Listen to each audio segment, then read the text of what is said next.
Baik, kita mulai. Selamat sore. Assalamualaikum warahmatullahi wabarakatuh.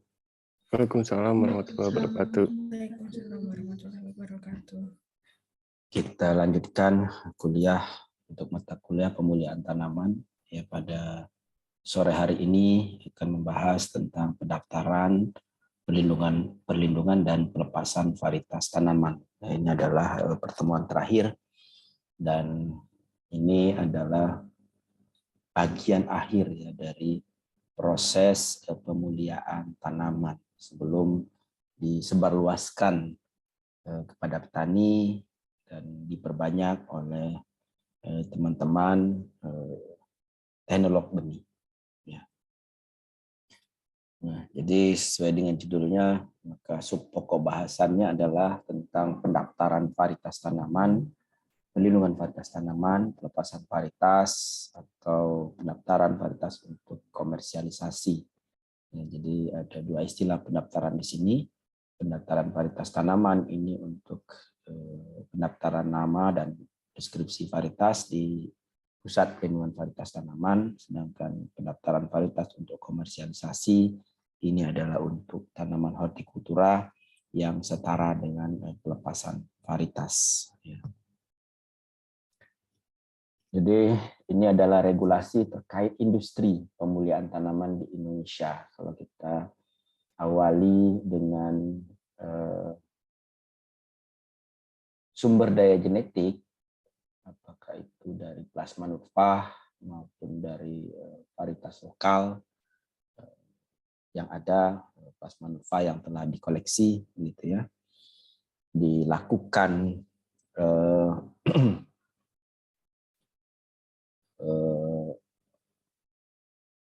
identifikasi, kemudian karakterisasi, lalu jika ada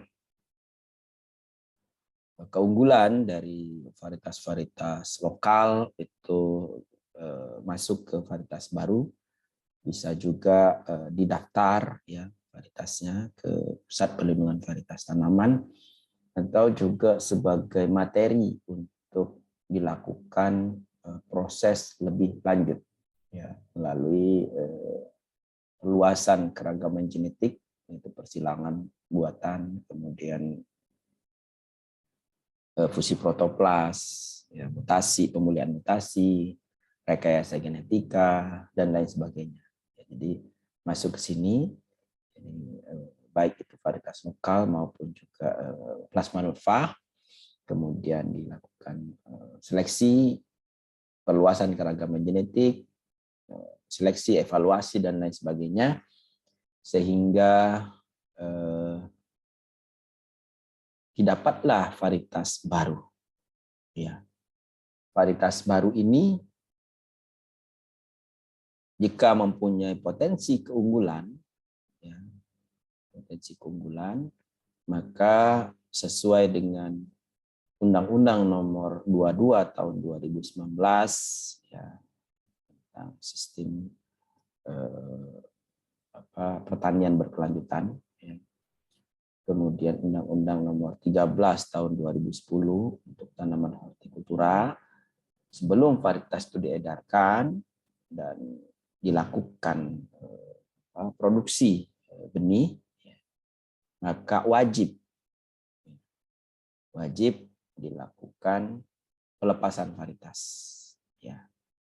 Jadi kalau ada potensi keunggulan, kemudian dibandingkan dengan varietas yang sudah ada keunggulannya, maka keunggulan itu bermanfaat bagi petani, bagi pengguna.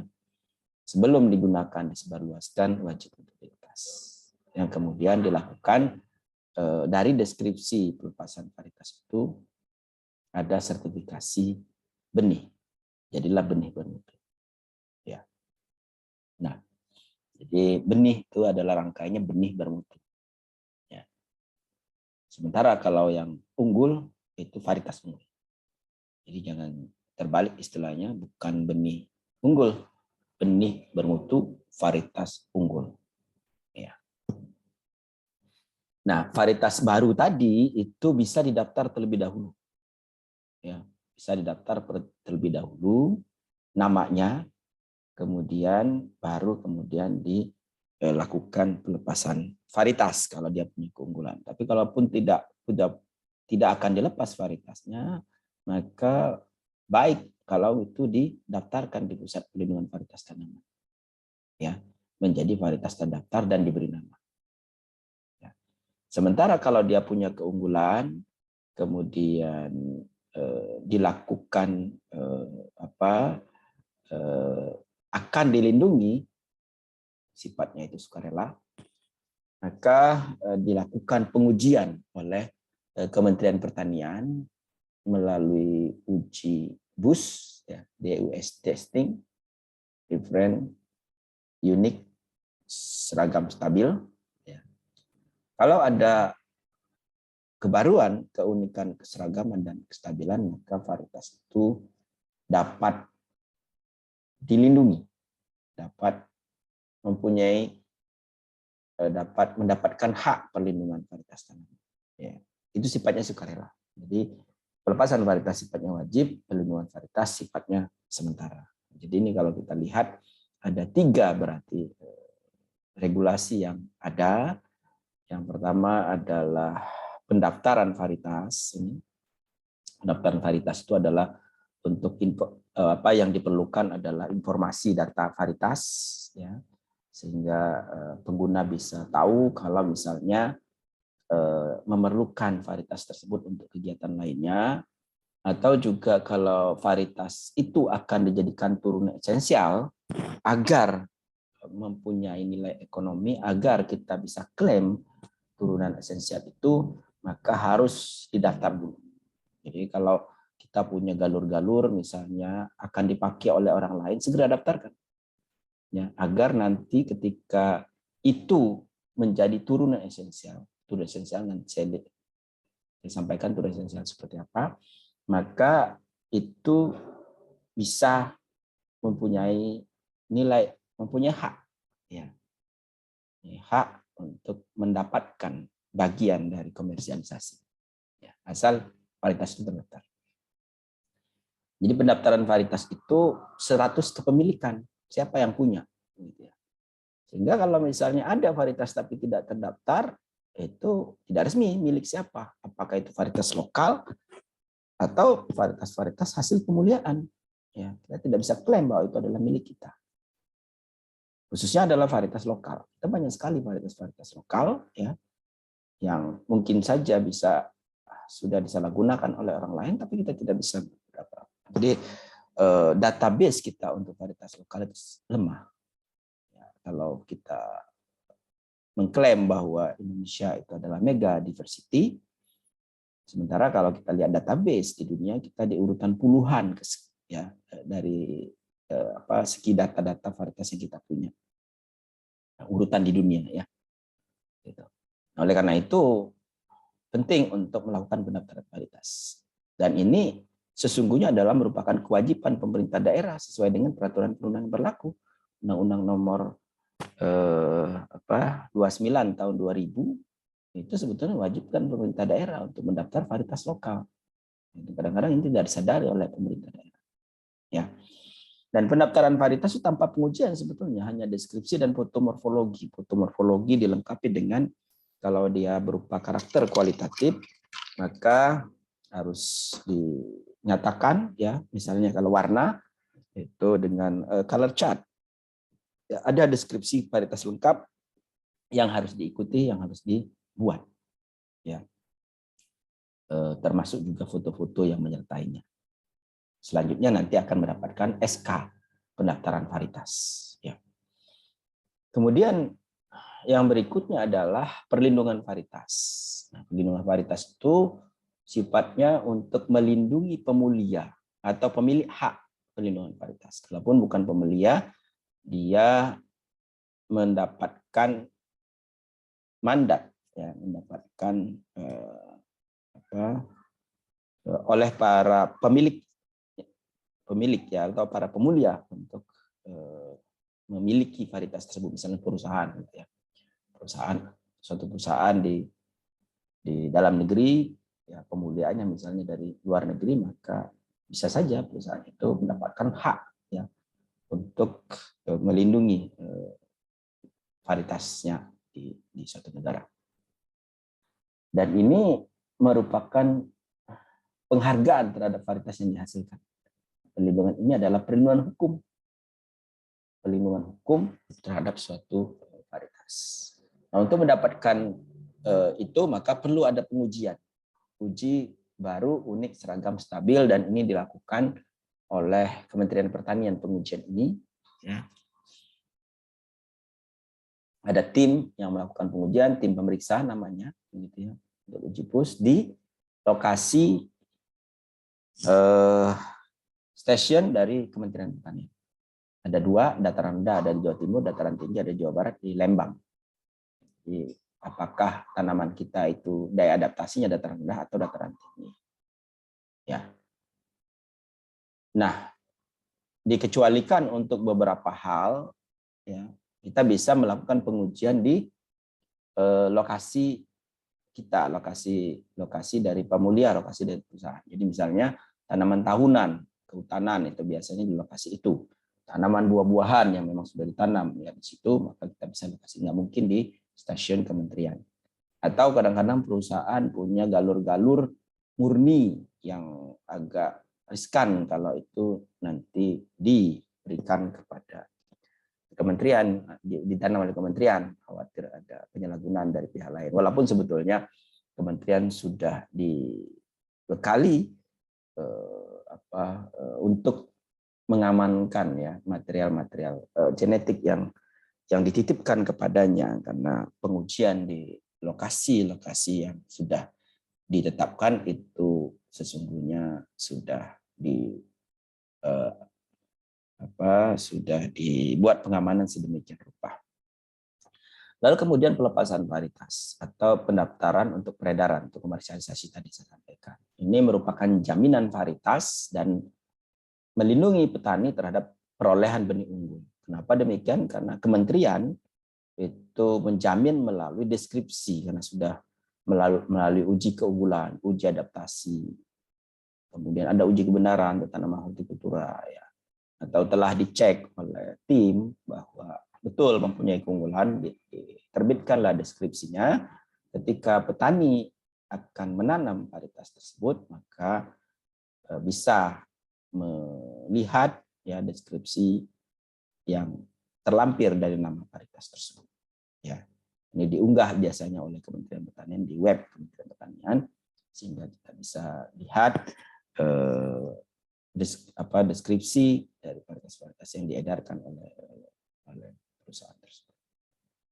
Nah, 3 hal ini saya kira bisa dilakukan salah satu, bisa salah 2, bisa 3-tiganya untuk satu varietas.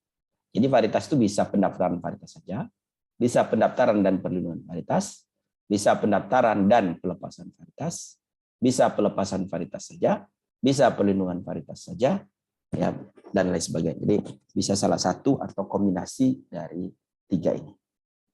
Ya. Nah, ini yang kemudian sejak tahun 2000 ya, ketika ada undang-undang perlindungan varietas, saya selalu mengusulkan agar ini terintegrasi satu sama lain, ya. Agar tidak perlu dilakukan pengujian berkali-kali, ada uji keunggulan, ada uji kebenaran, ada uji pus, gitu ya. Sehingga satu pintu, gitu ya, dan memudahkan bagi pemilik untuk melakukan mengikuti regulasi yang ada. Ya, alhamdulillah sudah mulai ada direspon, saya kira pendaftaran, perlindungan, pelepasan itu mudah, mulai satu pintu di pusat perlindungan varietas dan perizinan pertanian, satu pintu, meskipun masih nanti setelah dari situ akan cek oleh direktorat, ya, direktorat pembenihan, hortikultura, perkebunan pangan dan sebagainya, ya. Nah, tapi kelihatannya sudah juga mulai didiskusikan untuk terintegrasi. Jadi misalnya ketika mendaftarkan varietas di PPTVP akan dicek apakah sekaligus untuk perlindungan dan pelepasan. Ya, jadi ada checklist nanti akan diberikan. Maka pada saat setelah ada pengisian form, tindak lanjutnya apa? Apakah akan uji bus bersama dengan uji keunggulan, atau uji keunggulan saja, atau uji bus saja, atau karena dia ingin dapat 3-tiganya, bisa dilakukan uji PUS sekaligus uji keunggulan dan uji kebenaran misalnya kalau misalnya dia uji untuk tanaman hortikultura. Ada pertanyaan?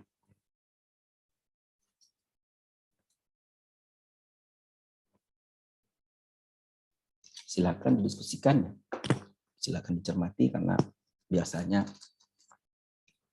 sudah disadari oleh para mahasiswa setelah lulus perusahaan diberi amanah,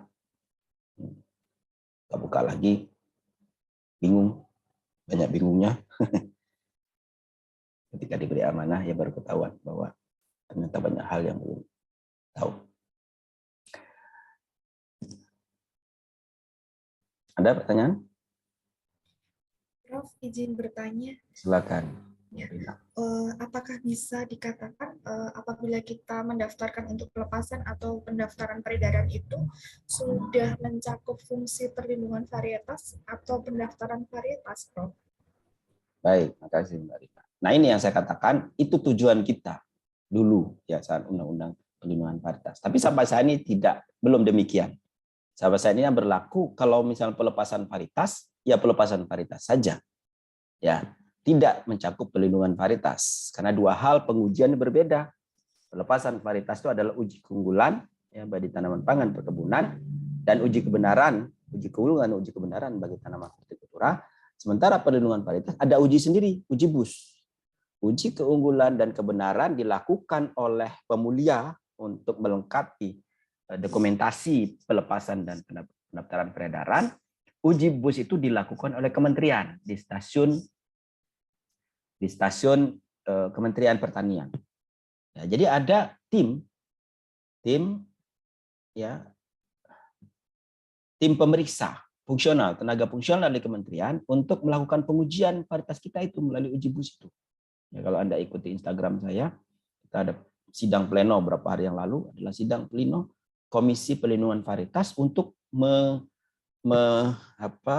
mendengarkan hasil uji BUS-nya dan merekomendasikan apakah varietas itu dapat diberikan hak pelindungan varietas. Jadi dua hal yang berbeda. Nah, itu yang saya sampaikan harusnya bisa terintegrasi sehingganya pengujiannya sekali saja. Uji keunggulan misalnya, ya uji keunggulan untuk tanaman pangan nanti kita akan lihat bisa 8 unit. 8 unit itu bisa 4 lokasi, 2 musim. Ya. 8 unit, 8 kali pengujian. Nah, kalau ingin di perlindungan varietas, sekali lagi pengujian. Kalau 1 unit itu ada dananya, misalnya katakanlah 10 juta sampai 15 juta, 8 unit kalikan 8. Ya, 100 juta lebih. Uji BUS lagi, segitu juga nanti. Ya, harus membayar membayar proses penanaman budidaya, harus juga kita membayar tenaga fungsional untuk melakukan pengujian ya sesuai dengan peraturan perundangan yang berlaku. Berapa kira-kira satu varietas itu 15 juta, tapi kalau 2 varietas 10 juta, tapi kalau 2 varietas bisa 15 juta. Itu bisa lebih murah kalau 2 varietas. 3 varietas juga akan segitu karena yang besar adalah transportasi dari tenaga pemeriksa misalnya ya. Apalagi kalau akan memeriksanya dari ke Jawa Timur gitu, dari Jakarta misalnya, ya, perlu pesawat dan lain sebagainya. Itu Bu Rina ya. Bisa dipahami kalau ya, belum bisa. Terima bisa, kasih, Prof. ada lagi yang ingin didiskusikan? Izin Prof. Silakan Ready. Berarti misalnya ada satu varietas gitu, berarti bisa diklaim oleh dua pihak ya, Prof. Jadi yang satu mengeklaim pelepasan, yang satu mengeklaim perlindungan seperti itu. Apakah itu mungkin terjadi? Ya, nah jadi bagus ya pertanyaan Mas Reddy. Apakah bisa diklaim oleh dua pihak gitu ya? Memang pelepasan varietas itu kan untuk peredaran. Untuk peredarannya maka perlu ada SK pelepas varietas. Tapi di situ di SK pelepasan varietas itu juga ada pemulia di situ. Nama pemulia. Siapa yang melakukan pelepasan begitu ya? Ada di situ siapa yang melakukan pelepasan. Apakah perusahaan tertentu yang melakukan pelepasan? Nggak masalah. Nah, kemudian ini kalau misalnya kasus varietas introduksi. Setelah itu misalnya ingin bahwa ada pihak tertentu yang diberi amanah untuk oleh perusahaan di luar negeri untuk mendapatkan hak PPT dari situ. Bisa saja. Jadi kepemilikan begitu. Atas nama perusahaan luar negeri, saya diminta untuk melindungi varietas ini sebagai kepemilikan. Nah, kalau yang tadi mengeluarkan SK untuk peredaran, dia bisa mengkomersialisasikan dan sebagainya, tapi pihak lain bisa sebagai kepemilikan, misalnya seperti itu. Ya, atau pihak luar negeri langsung yang melakukan pelindungan varietas. Dia sebagai pemilik melindungi. Nah, nanti pelepasan varietasnya oleh perusahaan dalam negeri. Misalnya kalau ada terkait dengan undang-undang hortikultura bahwa untuk komersialisasi di suatu negara di Indonesia itu harus investornya 100% dari dalam negeri, bukan maksimum 30% ya dari luar negeri gitu ya. 70% itu adalah maksimum, minimal 70% itu dari dalam negeri pendana investornya, pemiliknya. Jadi banyak perusahaan-perusahaan yang tidak bisa ada di sini karena terkait dengan undang-undang itu. Sehingga dia tidak bisa bercokol perusahaan itu di sini, ada perusahaan lain yang untuk komersialisasi. Tapi untuk perlindungan dari luar negeri dia bisa melakukan perlindungan di Indonesia. Gitu. Ya, Mas Reddy. Berarti misalnya ada konsorsium perusahaan untuk introduksi benih dari Center of Diversity seperti itu. Nah, berarti salah satu perusahaan bisa melepas, tapi ternyata untuk perlindungan bisa dimiliki oleh perusahaan lain, Pak.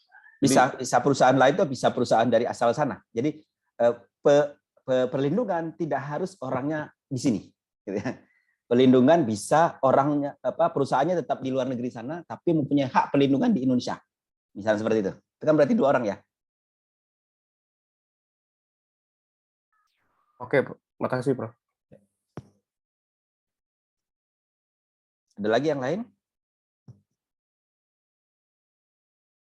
Mari kita lihat satu persatu. Ini adalah pendaftaran varietas. Jadi pendaftaran varietas untuk varietas lokal dan hasil pemulihan. Apa itu pendaftaran varietas? Pendaftaran varietas itu adalah kegiatan mendaftarkan suatu varietas untuk kepentingan pengumpulan data mengenai varietas lokal, varietas yang dilepas, atau varietas hasil pemulihan tidak dilepas, serta data mengenai hubungan hukum antara varietas yang bersangkutan dengan pemiliknya dan atau penggunanya. Ya, jadi kalau kita ingin melepas suatu varietas, bisa pendaftaran dulu kita lakukan. Daftarkan dulu namanya, nama itu nanti yang dipakai untuk dilepas ataupun untuk dilindungi, nggak masalah. Ya. Nah, jadi biasanya ini yang dilakukan oleh pemulia dulu agar sudah punya nama, sudah tag nama istilahnya, baru kemudian dilanjutkan dengan pelepasan dan atau perlindungan varietas. Ya, nah, ini penting. Ya, ada 5 manfaat setidaknya pendaftaran varietas. Yang pertama pelestarian plasma nutfah, karena ada namanya, ada pemiliknya, begitu ya. Misalnya apakah itu pemerintah daerah, ya. Jadi kalau dalam hal penggunaannya akan lebih mudah karena ada nama. Kemudian pengumpulan data varietas lokal dan hasil pemulihan oleh pemerintah.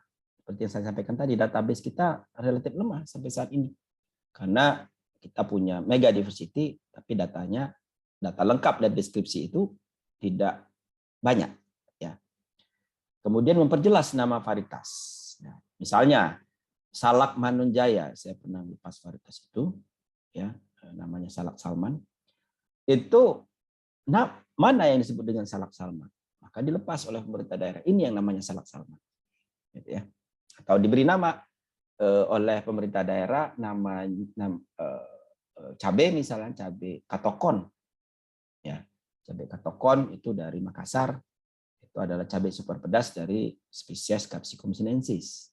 Cabai hiung misalnya dari Kalimantan. Itu cabai super pedas dari Capsicum Capsicum frutescens. Ya, diberi nama oleh pemerintah daerah. Kemudian memperjelas hubungan hukum antara varietas yang bersangkutan dengan pemiliknya atau penggunanya. Jelas kepemilikannya, siapa yang punya. Karena dalam pendaftaran varietas dijelaskan siapa pemiliknya, siapa pemulihannya, siapa penelitinya. Kemudian mendapatkan manfaat ekonomi apabila digunakan sebagai varietas turun esensial jika dimohonkan hak PPT. Nah ini ketika ada pemohon yang akan melindungi varietas turun esensial, maka akan ditanya oleh komisi. Kami akan tanya, saya kebetulan anggota komisi, akan tanya, ini adalah varietas turun esensial. Ya, asal varietasnya dari mana? Dari si A, Pak. Oh, dari si A. Sudah dilepas belum varietasnya? Belum. Sudah dilindungi belum? Belum. Maka tidak bisa dilakukan ini sebelum ada pendaftaran. Maka diminta dulu pendaftaran varietas. Ya. Keluar SK pendaftaran varietas, baru kemudian hak PPT-nya diproses. Ya. Nah, karena ini terkait dengan itu. Manfaat ekonominya. Turun esensial itu. Turun esensial dapat misalnya royalti dari varietas tersebut, maka harus berbagi dengan yang mempunyai varietas tersebut asalnya, varietas asal. Nah, jadi ada kewajiban. Kalau misalnya Bapak Ibu melakukan kegiatan pemuliaan turun esensial, jadi misalnya rekayasa genetika, pemuliaan mutasi, variasi soma klonal, kemudian backcross, silang balik, yang intinya adalah ya, kebaruan dari varietas tersebut maksimum 30%, ya, jadi sangat mirip dengan varietas asal. Maka turun esensial itu jika ingin dilindungi harus seizin kepada yang punya varietas, dan yang punya varietas harus mendaftarkan varietas itu terlebih dahulu. Kalau itu varietas lokal, maka pemerintah daerah wajib untuk mendaftarkan terlebih dahulu, baru varietas turun esensial itu bisa dilindungi. Demikian kira-kira. Jadi kalau Anda melakukan kegiatan pemulihan mutasi harus hati-hati kalau menggunakan varietas lokal. Nah ini prosedur pendaftaran varietas. Misalnya varietas lokal itu adalah kepala daerah yang punya hak untuk mendaftarkan. Varietas hasil pemulihan itu adalah pemulia yang kemudian diwakili oleh instansinya, ya, apakah itu dari perusahaan, dari perguruan tinggi, dari balai, dari badan, BRIN misalnya, dan sebagainya. Kemudian dikirimkan kepada Pusat Perlindungan Varietas dan Perizinan Pertanian. Sekarang sudah online, tinggal klik, kirim, lalu PPTVP, tugas di sana melakukan verifikasi dokumen, lengkap atau tidak, benar atau tidak. Nah, lengkap atau tidak nanti ininya, apa deskripsi varietasnya dan foto dan sebagainya, termasuk juga syarat-syarat lainnya ada. Kemudian jika diperlukan, maka verifikasi lapak oleh PPTPP, datang ke lokasi, kira-kira mana varietas yang akan didaftarkan, ya, performnya mana, benihnya mana. Oke semua, lengkap dan benar, maka akan diterbitkan tanda daftar oleh Kementerian Pertanian. Dan itu free ya Bapak Ibu sekalian, gratis. Tidak ada biaya sama sekali yang dikeluarkan oleh pemohon atau pemulia. Sehingga ini saya kira kesempatan bagi Bapak Ibu kalau melakukan kegiatan pemulihan untuk mendaftar sebanyak-banyaknya. Jadi misalnya saya sampai saat ini hampir 50 varietas yang sudah terdaftar dari PPTVP, sebagian itu ada sudah dilepas, sebagian lagi dilindungi varietasnya, sebagian itu hanya berupa dokumen pendaftaran varietas saja. Begitu. Itu, ada pertanyaan mengenai pendaftaran varietas?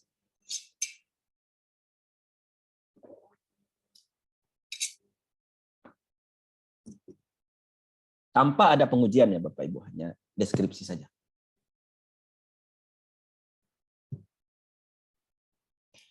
Berikutnya ada perlindungan varietas. Ini dasar hukumnya adalah Undang-Undang Nomor 29 tahun 2000 tentang PPT, akan direvisi ya, sedang diusulkan ke DPR karena ada banyak hal-hal baru yang perlu diperbaiki. Ya, undang-undang ini sangat detail, sangat rigid sehingga susah untuk bergerak ya.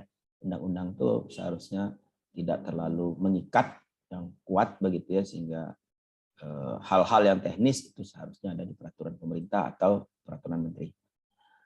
Nah, kemudian ada peraturan turunannya banyak. Ya, salah satunya PP nomor 14 tahun 2004 tentang syarat dan tata cara pengalian PPT dan penggunaan varietas yang dilindungi oleh pemerintah. PP nomor 48 2012 tentang PNBP yang berlaku di Kementerian Pertanian. Nah, ini tentang penghasilan ya tadi, berapa biaya dan sebagainya. Permentan nomor 121 tahun 2013 tentang syarat dan tata cara permohonan pemberian hak PPT. Kemudian ada PP tentang nama, ya, konsultan PPT dan lain sebagainya. Itu lengkap ya PP-nya kalau Bapak Ibu ingin tahu. Nah, apa itu pelindungan varietas? Di situ disebutkan juga di undang-undang bahwa pelindungan varietas adalah pelindungan khusus yang diberikan negara terhadap varietas tanaman yang dihasilkan oleh pemulia tanaman melalui kegiatan pemulihan tanaman. Jadi, pelindungan khusus yang diberikan negara terhadap varietas tanaman. Ini adalah hak kekayaan intelektual setara dengan paten, paten sederhana, ya, indikasi geografis, ya, merek, kemudian hak cipta, ya, sirkuit terpadu dan lain sebagainya. Itu ada 7 rezim ya, rezim paten termasuk pelindungan varietas. Dan pelindungan varietas tanaman. Ya, sekarang teman-teman di ternak sedang ingin juga pelindungan rumpun, ya, rumpun ternak. Nah, kalau pakan ternak masuk varietas tanaman, kehutanan masuk, ya, perkebunan, kehutanan, ya, ternak, pakan ternak itu bisa masuk semua ke pelindungan varietas tanaman, asal dia tanaman. Ya. Banyak kita sudah memberikan hak pelindungan varietas kepada tanaman-tanaman kehutanan, akasia mangium, ya, kemudian apalagi ya, pinus, kalau tidak salah ya, ada berapa ya yang dari balai kehutanan. Nah, hak PPT adalah hak khusus yang diberikan negara kepada pemulia dan atau pemegang hak pelindungan varietas tanaman untuk menggunakan sendiri varietas hasil pemuliaannya atau beri persetujuan kepada orang atau badan hukum lain untuk menggunakan selama waktu tertentu. Hak ini hak diberikan kepada negara. Jadi kalau ada yang menyalahgunakan hak ini, maka bisa menempuh jalur hukum. Ya, kalau ada orang yang memperjualbelikan tanpa izin, maka bisa masuk ke ranah hukum, bisa dituntut melalui hukum dan melalui undang-undang PPT ini akan ada sanksi hukum terhadap yang menyalahgunakan itu. Ya. Dan baik itu varietas dalam negeri maupun varietas dari luar negeri.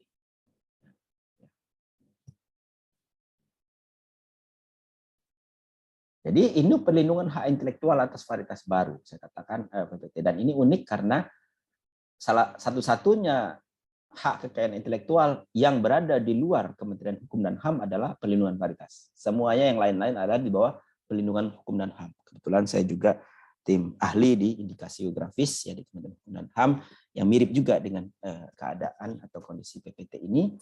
Ada pengujian ini apa namanya? Uji substantif gitu ya, untuk ngecek di lapangan apakah indikasi geografis itu betul sesuai dengan dokumen yang dikirimkan. Nah, ini menjamin adanya imbal balik komersial dari perakitan varietas untuk mendorong upaya perbaikan varietas secara terus-menerus, begitu ya, karena dengan adanya imbal balik ini ada insentif yang diberikan sehingga pemulia atau pemilik ini terus-menerus memperbaiki varietasnya agar dia laku di pasar. Yang varietas baru akhirnya bisa lebih unggul dan dengan demikian meningkatkan daya saing komoditas. Kalau laku di pasar, royaltinya bertambah, senioritinya bertambah, maka ada dana lagi untuk melakukan pemulihan terus-menerus seperti itu sehingga terjadi peningkatan produktivitas dan produksi, terjadi peningkatan mutu sesuai dengan pasar dan tentu akhirnya akan meningkatkan pendapatan petani kalau semua itu terjadi. Ada pertanyaan? Nah, dalam Undang-Undang Perlindungan Varietas itu juga disebutkan tentang apa itu varietas. Varietas adalah sekelompok tanaman dari suatu jenis atau spesies yang ditandai oleh bentuk tanaman, pertumbuhan tanaman, daun, bunga, buah, biji, dan ekspresi karakteristik genotipe atau kombinasi genotipe yang dapat membedakan dari jenis atau spesies yang sama oleh sekurang-kurangnya satu sifat yang menentukan dan apabila diperbanyak tidak mengalami perubahan. Ada beberapa kata kunci. Jadi sekurang-kurangnya satu sifat yang membedakan ya antara satu varietas dengan varietas lain, dan kalau diperbanyak apakah itu vegetatif, menggunakan benih atau hibrida, itu tidak mengalami perubahan sesuai dengan deskripsi itu. Itu namanya varietas. Dan itu di bawah spesies statusnya, di bawah jenis. Jenis itu sama dengan spesies. Jadi kalau menyatakan jenisnya apa, berarti itu adalah level spesies bukan varietas. Karena varietas di bawah jenis. Nah, lalu varietas turun esensial berasal dari perakitan varietas asal. Nah, ini tadi saya katakan yang telah mendapatkan hak PPT atau mendapatkan penamaan tadi. Ya. Itu varietas asal. Dengan metode tertentu. Misalnya silang balik, kemudian rekayasa genetika, meskipun mahal, itu termasuk turun esensial. Mutasi, pemulihan mutasi, kemudian variasi soma klonal, ya, seleksi massa barangkali, ya, sebagainya. Sehingga masih mempertahankan ekspresi sifat-sifat esensial dari varietas asal, tetapi dapat dibedakan secara jelas dengan varietas asalnya dari sifat-sifat yang tumbuh dari tindakan penurunan itu sendiri. Ya, jadi misalnya dirakit melalui backcross untuk menyisipkan gen ketahanan terhadap penyakit hawar daun pada padi misalnya. Padinya adalah padi IR64. Nah, itu adalah varietas IR64 kan sudah dilepas ya. Sudah ada namanya dan sudah public domain. Nah, kalau public domain kan boleh turun esensialnya ya. Nah, ini turun esensial dari itu namanya VTE. Biasanya diberi nama sesuai dengan nama aslinya IR64 apa gitu ya. Atau Ciherang apa gitu ya. Karena dia hanya beda sifat ketahanan saja. Misalnya ingin melakukan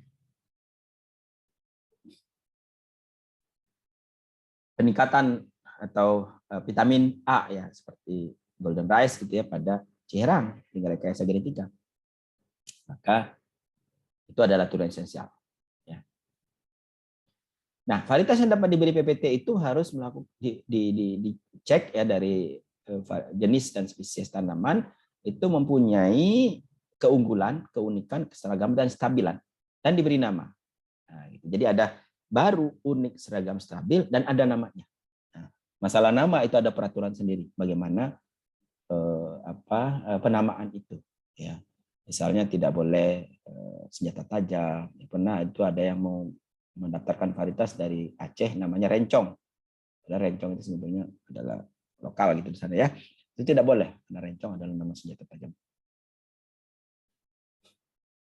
Apa itu baru, unik, seragam, stabil? Nah, ini harus diperhatikan. Baru apabila pada saat permohonan hak PPT, bahan perbanyakan atau hasil panennya belum pernah diperdagangkan di Indonesia atau sudah diperdagangkan tidak lebih dari setahun. Jadi kalau varietas itu sudah dilepas dan diperdagangkan, maka tidak boleh lebih dari 1 tahun sudah harus masuk ke perlindungan varietas agar dia bisa agar memenuhi kriteria baru.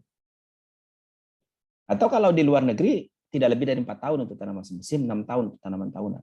Ya, kalau di luar negeri. Ya. Nah, jadi dicek oleh kementerian apakah sudah diperdagangkan atau tidak gitu ya. Resmi diperdagangkan atau tidak gitu ya. Meskipun sudah lama dilepas tapi belum pernah diperdagangkan, maka pemohon harus menyatakan di bawah materai bahwa meskipun sudah dilepas lebih dari setahun tapi belum pernah diperdagangkan. Itu masih boleh, masih dikategorikan sebagai baru. Tapi harus ada surat di atas materai untuk menyatakan itu belum diperdagangkan. Itu baru. Kebaruan berarti baru dilepas. Ini saya kira mengacu juga ke UPOV ya, ke Perlindungan Varietas Internasional. Unik apabila varietas tersebut dapat dibedakan secara jelas dengan varietas lain yang keberadaannya sudah diketahui secara umum pada saat penerimaan permohonan hak PPT. Ini berapa kata kunci. Unik itu apabila dibedakan dengan jelas dengan varietas lain sebagai pembanding. Nah, berapa karakter bedanya? Minimal 1. 1 karakter beda dan jelas perbedaannya. Jelas perbedaan itu misalnya karakter kualitatif. Warnanya jelas berbeda. Misalnya. Bentuknya jelas berbeda. Skornya misalnya 1 dan 2 karena karakter kualitatif. Ya. Maka itu bisa. Ya. Bagaimana dengan karakter kuantitatif? Nah, harus uji statistik. Bisa nggak diuji dan berbeda dengan uji T atau not setting? Ya, kalau misalnya notasinya adalah 357, maka 3 dan 5 itu jelas beda. 5 dan 7 jelas beda, 3 dan 7 jelas beda. Tapi kalau dapat 4 di situ, itu tidak bisa. 3 dan 4 itu dianggap sama, 4 dan 5 dianggap sama. Ya, 3 dan 5 itu baru berbeda. Untuk karakter kuantitatif perlu dilakukan pengujian menggunakan not setting.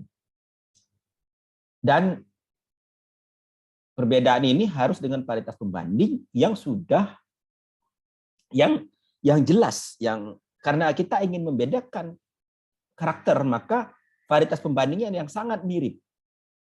Nah, itu pentingnya kita mendaftarkan varietas karena Kementerian Pertanian akan melakukan pencarian di database varietas mana yang paling mirip dengan varietas yang dimohonkan ini sebagai pembanding. Nah, ini disahkan oleh Komisi PPT. Mana pembandingnya? Nah, ini beda nanti dengan uji unggul. Kalau uji keunggulan itu adalah pemulia yang mengajukan mana yang paling unggul, itulah sebagai pembanding. Kalau ini mana yang paling mirip? Mana yang paling mirip, itulah yang sebagai pembanding. Berdasarkan karakter apa? Ada namanya grouping karakteristik. Di dalam PPU namanya, itu ada grouping karakteristik. Karakter-karakter yang merupakan grup di situ. Jadi karakter-karakter itulah yang harus sama persis dengan varietas pembanding. Yang lain nggak mirip juga nggak apa-apa. Semakin mirip, ya varietas semakin baik digunakan sebagai varietas pembanding. Bisa 1, bisa 2, varietasnya itu bisa 3. Jadi kalau misalnya 3 varietas pembanding, maka nanti yang paling mirip itulah yang jadi varietas pembanding. 1 saja sudah cukup yang paling mirip. Ya, dari sekian banyak varietas pembanding tersebut. Nah, tentu ada pola penanamannya harus didekatkan, tidak boleh terlalu jauh penanamannya, harus pada lingkungan yang sama agar kemiripan itu bisa tereksplor dengan baik. Keseragaman. Nah, ini. Apabila menunjukkan keseragaman untuk karakter yang diuji, yang ditunjukkan dengan keragaman yang di bawah ambang yang diizinkan sesuai dengan metode perbanyakannya. Jadi, kalau perbanyakan menggunakan clone, itu maksimum 1 perbedaan. Hibrida maksimum 1 perbedaan, atau berapa persen perbedaan ada di situ ketentuannya. Ya, varietas besar bebas ada ketentuannya. Perbedaan yang jelas dengan satu dengan lain.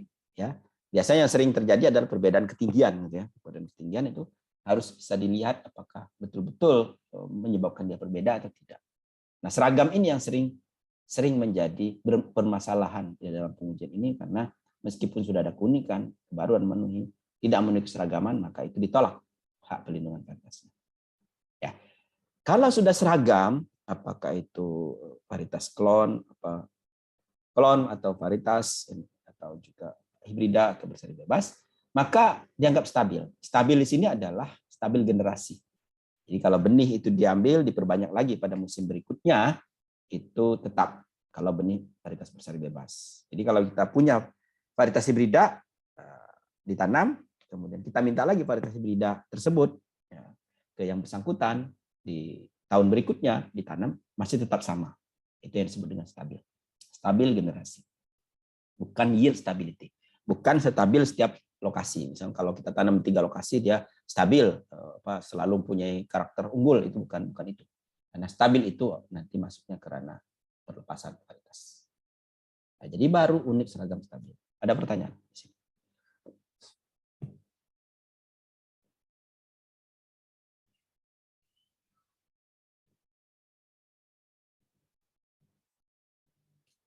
Nah, ini penting ya, Undang-Undang Nomor 29 tahun 2000 di ayat 5 turun esensial.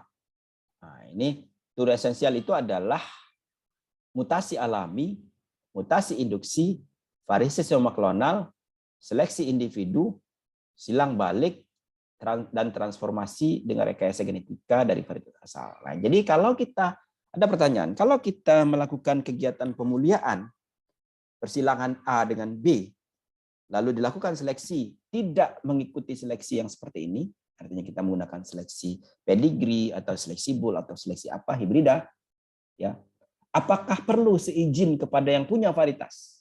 Saya katakan tidak perlu. Tidak perlu.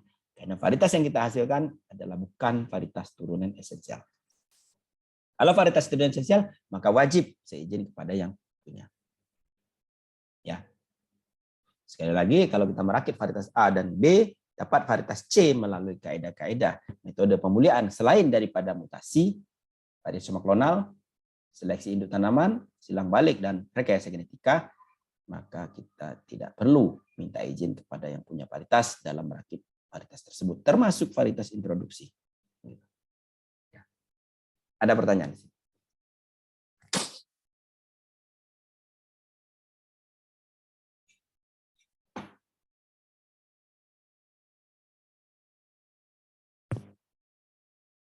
Nah, ini adalah prosedur permohonan hak PPT. Jadi pemohon ini mengisi form yang telah ditentukan, kemudian surat permohonan bermaterai, ada lampiran persyaratan, ini lengkap ya.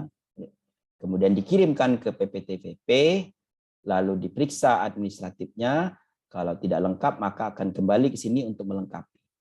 Kalau sudah lengkap, maka langsung mendapatkan perlindungan sementara. Nah, ini penting ya Bapak Ibu dari perguruan tinggi nanti akan menjadi dosen ketika mengajukan penelitian hibah kompetitif nasional atau desentralisasi untuk skema penelitian terapan menghasilkan varietas misalnya, maka bukan pelepasan varietas di sana output luarannya, tapi perlindungan varietas. Pada tahun kedua itu sudah diwajibkan perlindungan sementara. Pada tahun pertama sudah diwajibkan daftar atau deskripsi varietas, pendaftaran varietas tadi. Nah, pada tahun kedua kita dapat perlindungan sementara di sini. Ini lengkap perlindungan sementara, dapat SK perlindungan sementara. Nah, tapi kemudian dilanjutkan pengumuman bahwa pemohon ini sedang melakukan permohonan terhadap varietas ini dengan deskripsi ini. Diumumkan selama 6 bulan, ada komplain atau tidak oleh pengguna, oleh khalayak umum. Jadi kita harus rajin-rajin untuk membaca di webnya PPT. Apakah ada pengumuman? Jangan sampai nanti kita merakit varietas, kemudian sudah disalahgunakan orang lain, lalu dilindungi oleh orang lain. Ya, sudah diklaim gitu ya. Kita bisa komplain. Itu sepertinya varietas saya. Nah, maka lakukan pengujian, ada sanggahan itu dikembalikan kepada pemohon untuk menyelesaikan itu. Ya, kalau sudah selesai, maka atau kalau tidak ada komplain lebih dari 6 bulan, maka masuk ke pengujian.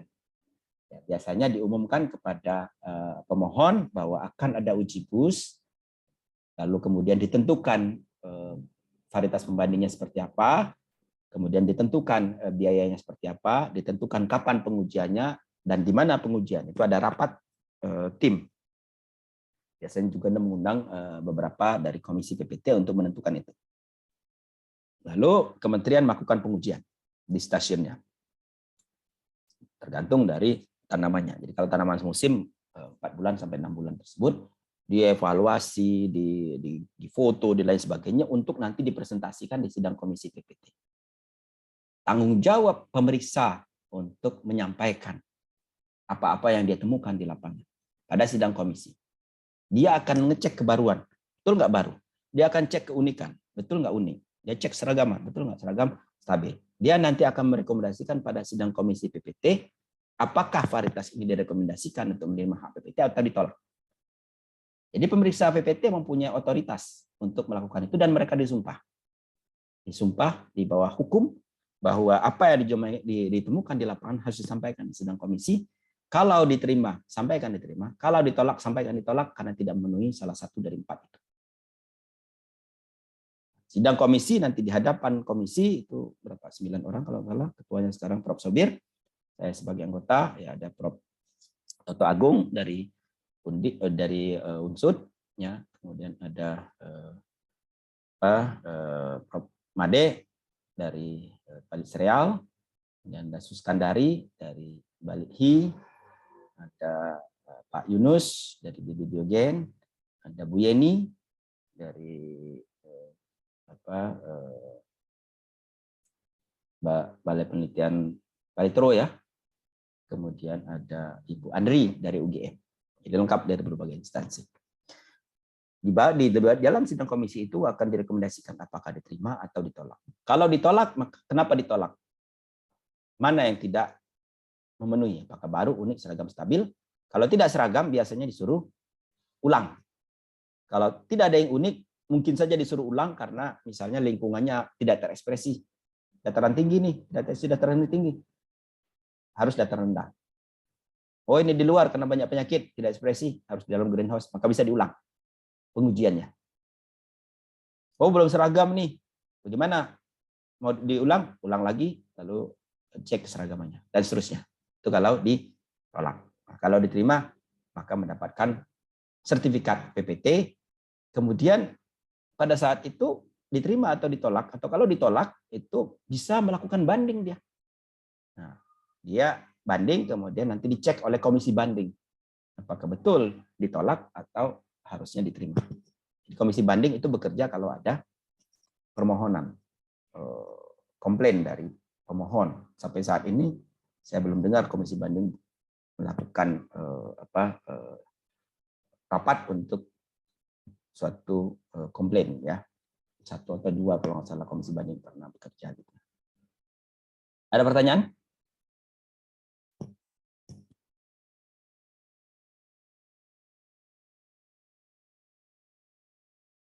Berikutnya adalah pelepasan varietas. Ini pelepasan varietas itu dalam rangka penyediaan benih bermutu dengan jumlah cukup dan berkesinambungan, ya.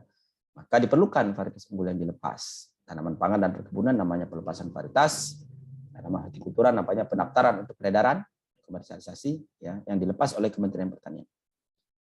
Semua varietas unggul hasil pembelian harus dilepas atau didaftar untuk peredaran, ya, sebelum diperdagangkan. Ya.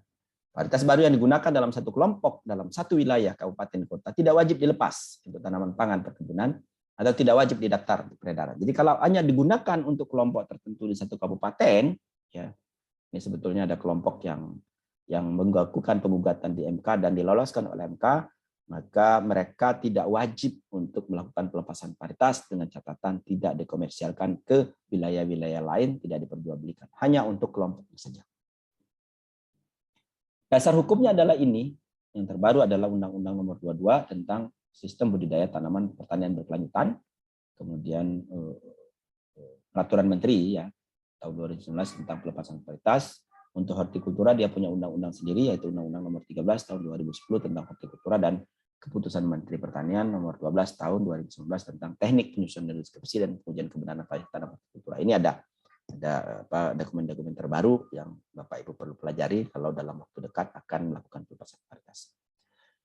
Berbeda dengan pelindungan varietas tadi yang BUS, baru, unik, seragam, stabil. Saya ingin tekankan lagi. Baru, unik, seragam, stabil adalah untuk perlindungan varietas. Pelepasan varietas tidak menganut itu.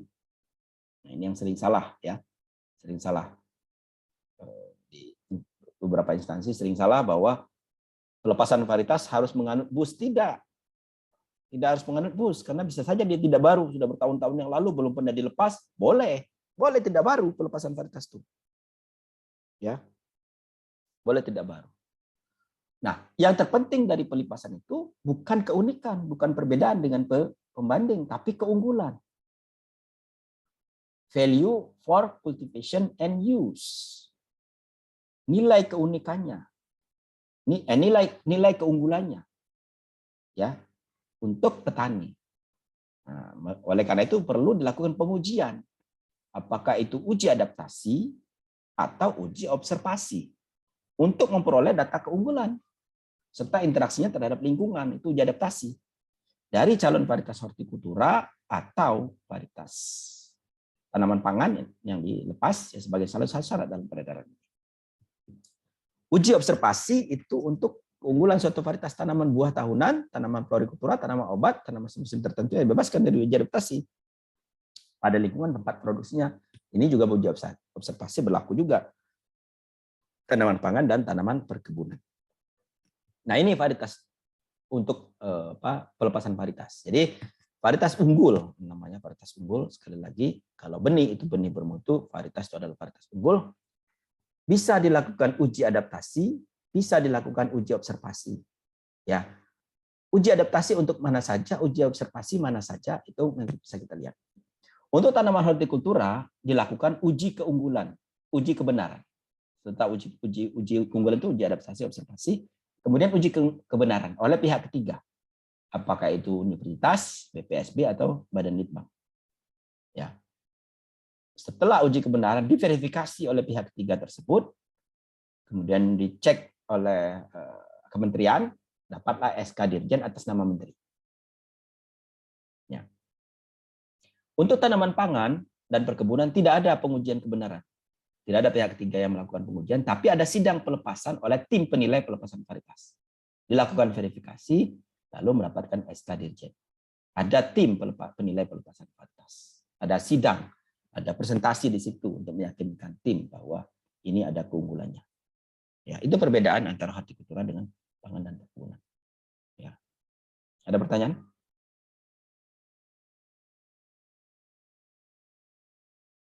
Sampai tahun 2020 itu sudah ada 4.428 varietas yang sudah dilepas. Ya. Ada yang sebelum kemerdekaan sudah dilepas. Tapi pelepasan varietas yang paling banyak itu ketika Undang-Undang Budidaya diberlakukan.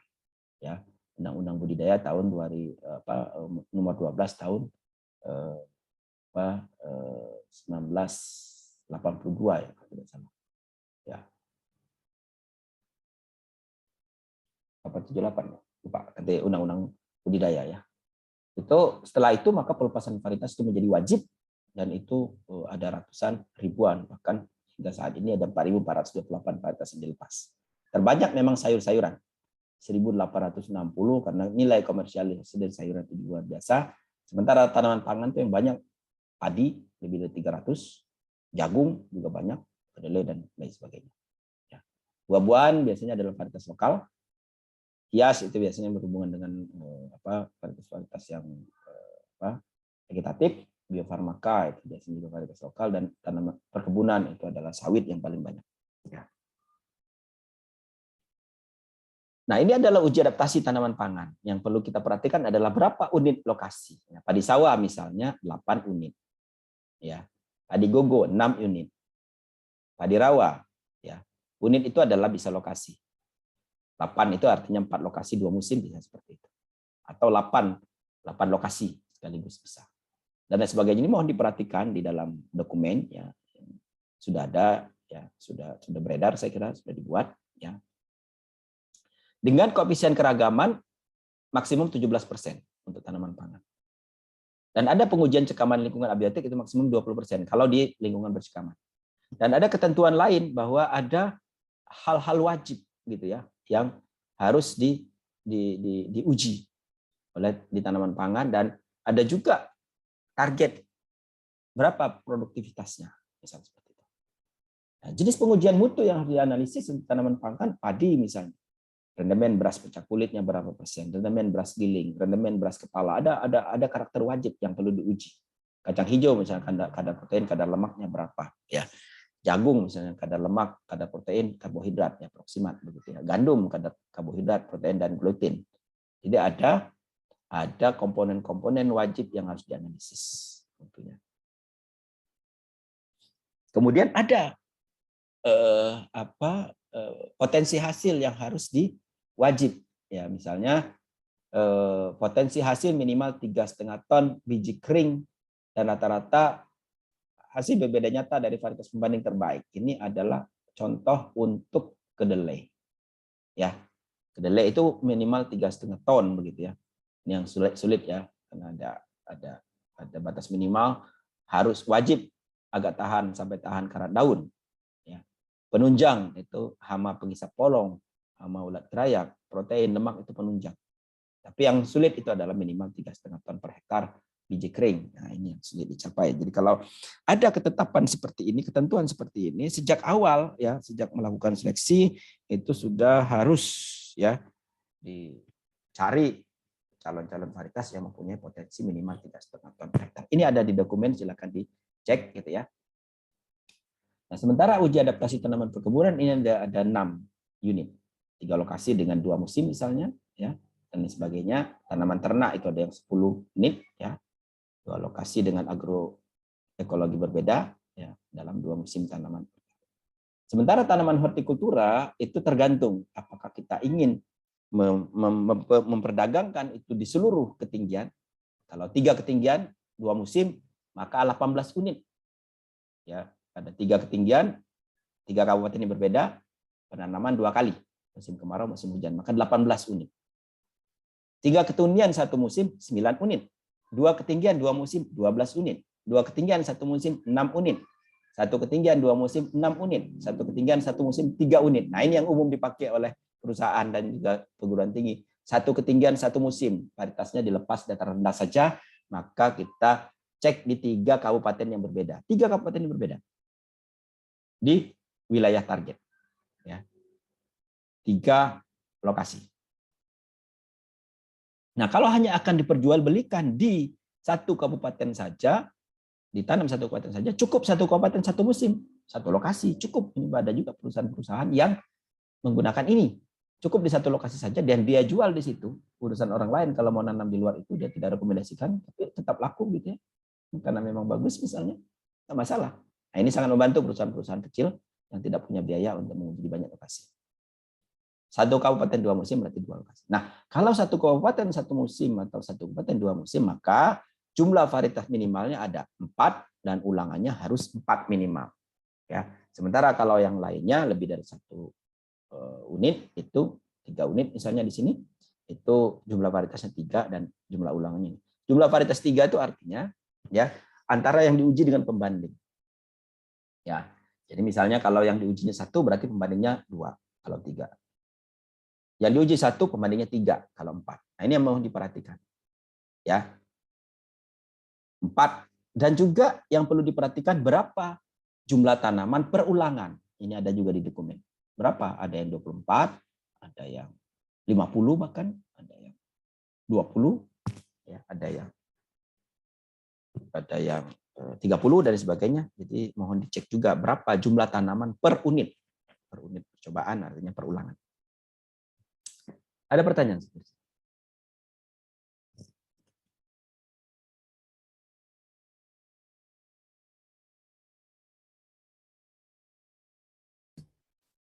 Izin bertanya, Prof.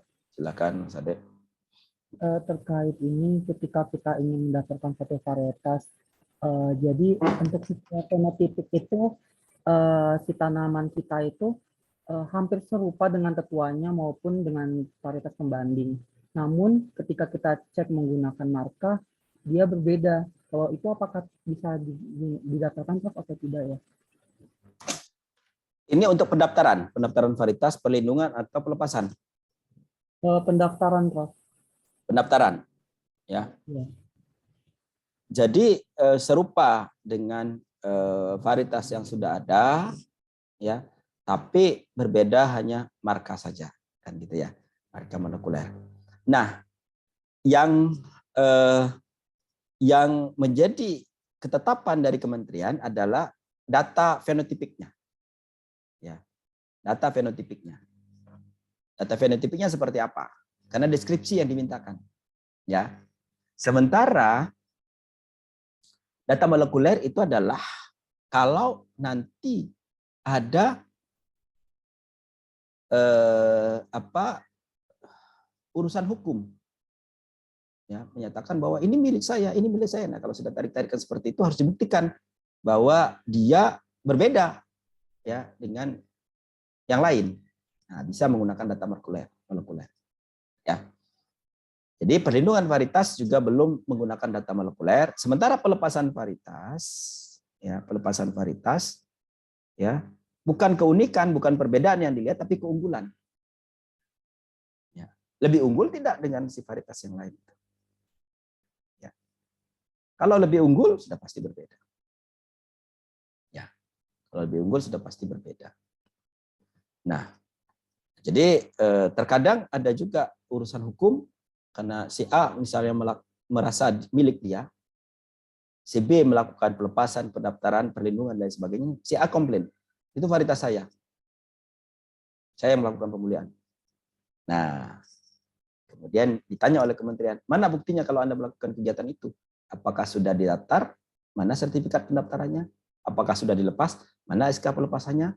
Apakah sudah dilindungi? Mana SK? Kalau tidak ada salah satu dari 3 itu, maka tidak bisa dikatakan bahwa itu milik saya. Ya. Itu pentingnya mendaftarkan. Jadi kalau ada pihak ketiga, pihak lain yang menyalahgunakan varietas yang sedang kita lakukan kegiatan pemuliaan, ya, maka kita tidak punya kekuatan hukum di situ. Ya. Sebaliknya, ketika kita mendaftarkan, melindungi, melepas varietas, lalu ada pihak lain yang mengkomplain, mana buktinya bahwa itu milikmu? Itu varietas lokal, mana buktinya itu milikmu? Tidak ada bukti, ya sudah, tidak punya kekuatan hukum. Nah, ini yang kita khawatirkan sebetulnya dari perusahaan-perusahaan nakal yang misalnya mengklaim varietas-varietas lokal, semua dilepas, dilindungi, bahkan ada yang perlindungannya sampai 20 tahun itu. Lalu pemerintah daerah mencak-mencak bahwa itu milik saya. Lalu ditanya, dari mana tahu miliknya? Nggak mendaftar, nggak ada kekuatan hukumnya, nggak bisa. Itu yang kita takutkan. Maka undang-undang pelindungan varietas mewajibkan pemerintah daerah untuk mendaftarkan semua varietas lokal. Kalau ada urusan hukum, punya kekuatan hukum tetap di situ, ya, bahwa itu adalah milik pemerintah daerah. Paham ya, Mas Ade?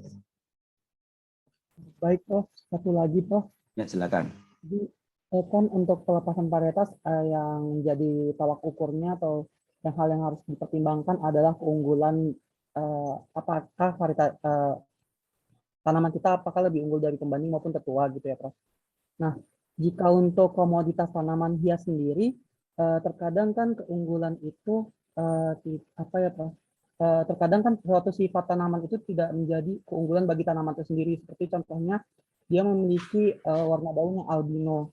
Nah, namun kan albino ini sendiri merupakan suatu yang tidak menguntungkan bagi tanaman sebenarnya, namun menjadi sesuatu yang unik untuk nilai tanaman hias. Kalau itu bagaimana, Prof? Ya, baik. Terima kasih, Mas Ade.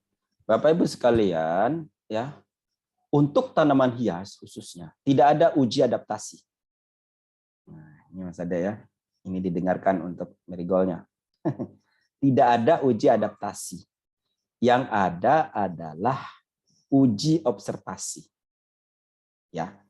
Apa itu uji observasi? Dibuatlah deskripsi varietas itu ditanam ya, buat deskripsi misalnya marigold. Lalu kan deskripsi varietas itu dibandingkan dengan deskripsi varietas yang sudah dilepas, marigold yang sudah dilepas. Ya. Hanya membandingkan deskripsi saja. Tidak perlu diuji adaptasi di 3 lokasi. Beberapa lokasi nggak perlu. Itu keistimewaan tanaman hias karena kecepatan dalam preferensi konsumen. Ya, apapun juga keunggulannya di sini nih. Keunggulannya mempunyai nilai pasar, keunikan organ tanaman. Ini termasuk keunikan organ tanaman kan, tanaman hias tadi punya daun yang varigata, yang lain hijau, itu keunikan juga. Punya warna yang berbeda, itu keunikan sekaligus. Juga menurut dia keunggulan. Nggak masalah, itu bisa dilepas varietasnya. Dan tidak ada kewajiban untuk membandingkan dengan tetua. Kewajiban itu membandingkan dengan varietas yang sudah dilepas. Ya, itu. Membandingkan tidak harus ditanam. Kalau uji observasi pada tanaman hias tidak harus varietas itu ditanam bersama-sama. Bisa dibandingkan dengan deskripsinya saja. Kalau uji observasi demikian. Ya, tidak harus varietas pembanding itu ditanam bersama-sama. Bisa dibandingkan dengan deskripsinya saja. Bahwa punya saya berbeda dengan ini.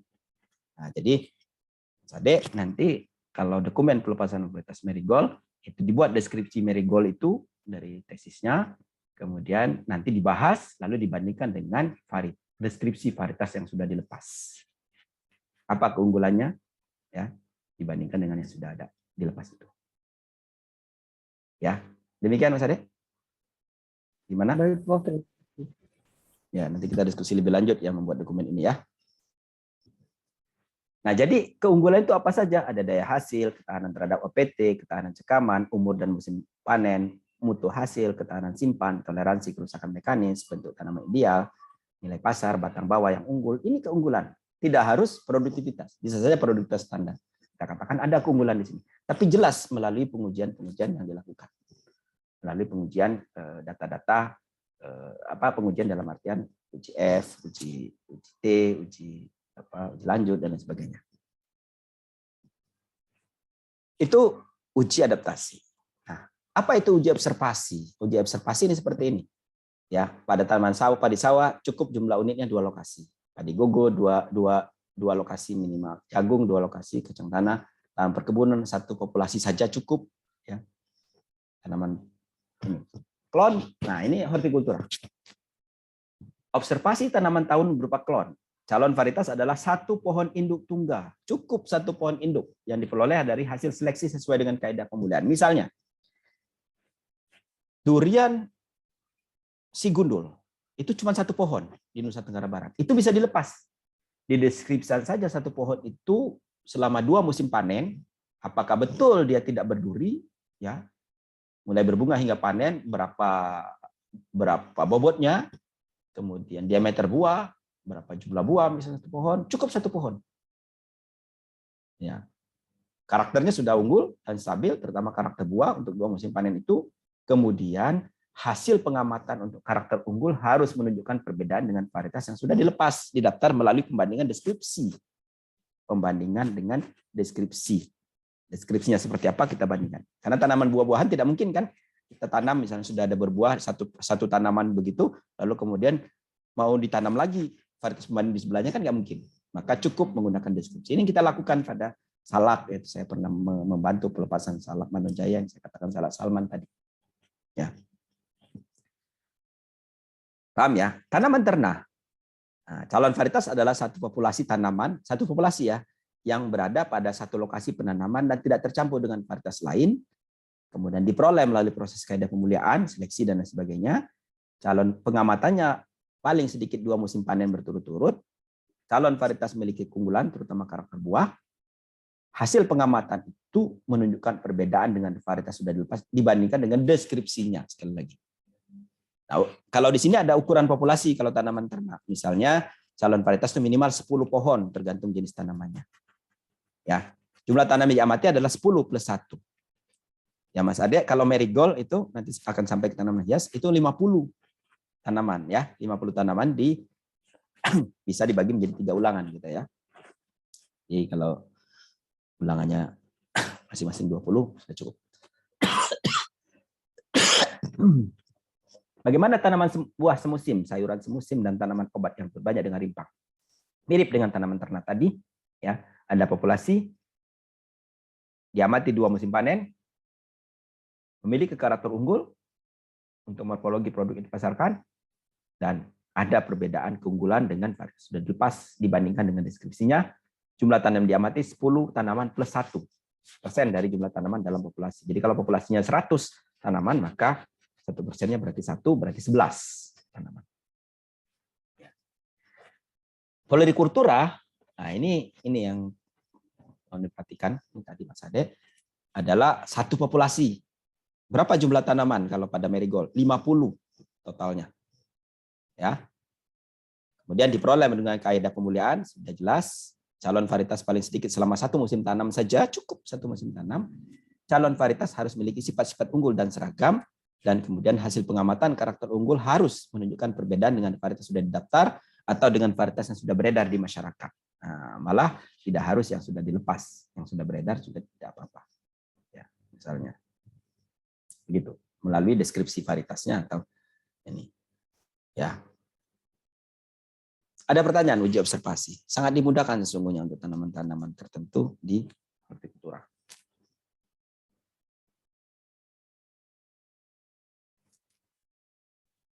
Selanjutnya adalah uji kebenaran. Nah, ini untuk tanaman hortikultura harus ada uji kebenaran varietas. Ini mencocokkan perform keragaan tanaman dengan deskripsinya melalui pembuktian secara visual maupun dengan pengujian laboratorium.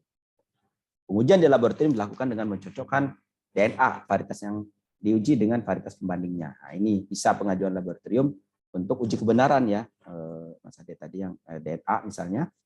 Uji kebenaran varietas tersebut dilaksanakan oleh lembaga penguji kebenaran yang terakreditasi atau ditunjuk oleh Menteri dengan menggunakan pedoman ditetapkan. IPB termasuk yang ditunjuk ya Fakultas Pertanian, Departemen AGH, PKHT itu adalah lembaga penguji, PPSB juga, kemudian badan-badan litbang di bawah kementerian juga merupakan lembaga yang ditunjuk oleh Menteri.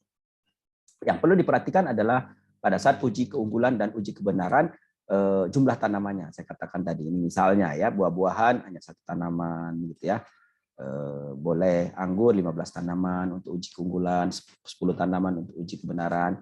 Sayuran, nah ini misalnya bawang daun 100 tanaman untuk uji keunggulan. Uji kebenarannya 11 tanaman cukup. Bawang merah 200 tanaman uji keunggulan dan 12 tanaman untuk uji kebenaran gitu ya. Tanaman hias ada dalam